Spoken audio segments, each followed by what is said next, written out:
আমার দ্বারা যদি আপনারা এটা ছোটখাটো সন্দেহ হয় যে আমি আপনারা আমানত খেয়ানত করবো, আপনারা ওয়াদা ভঙ্গ করবো, আপনার সাথে ওয়াদা ভঙ্গ করবো, আমি রাস্তার টাকা মারিয়া খাইমু, আমার দ্বারা আপনারা হক নষ্ট হইব, সেবা হইতো নাই, আপনারা আল্লাহ কাছে দোয়া করেন যেন আল্লাহ যেন এই দায়িত্বটা আমারে না দেন।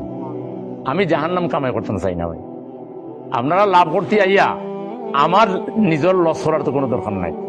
আপনারা দোয়া করবা যদি আমার দ্বারা এই যারা ক্যান্ডিডেট হইবা তারার মধ্যে যদি আমি সবচেয়ে ভালো দায়িত্ব পালন করতাম পারি, সেবা দিতাম পারি, রাস্তাঘাটের অধিকার দিতাম পারি, গ্যাসের অধিকার দিতাম, ওখান হয়ে আর আমার লাই দোয়া করুকা, ওলা দোয়া করেন জন্য একেবারে সহজ দোয়া যে এই মানুষটার দ্বারা যদি আমরার হক নষ্ট হয়, আমরার সাথে ওয়াদা খেলাফ করে, আমরার আমানত খেয়ানত করে, আল্লাহ এর প্রতি মানুষের দিলটা নরম করে দিও না।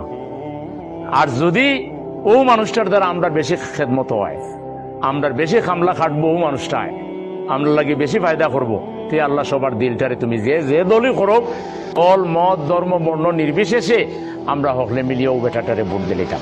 ওলা এখন দোয়া করতে পারবা না যারে দিলে আপনার হক কান মাইর যাইতো নাই, 54 বছর জেলা গেছিল আর যাইতো নাই, যারে দিলে সাদার আপনি ডাইরেক্ট বাঘ না পাক্কা গুনার বাঘটা আপনার পাওয়া লাগতো না। ডাইরেক্ট বাঘ তো আপনার দেয় না যে সাদা নে তুলে, কিন্তু গুনার বাঘটা আপনি পাইতা নাই। সান্দার গুণা, জেনার গুণা, দুর্নীতির গুণা, ঘুষর গুণা, ওটা যারে দিলে আপনার নেওয়া লাগতো না। ওলা মানুষের আপনি ভোট দিতা, মানুষে ওলা মানুষের চিহ্নিত করতো, ওখান আল্লাহর কাছে দোয়া করতে কোনো অসুবিধা আসেনি? পারবা নি দোয়া করতা? খেখে পারবা দেখি, ও দোয়াটা খেখে করতে পারবা।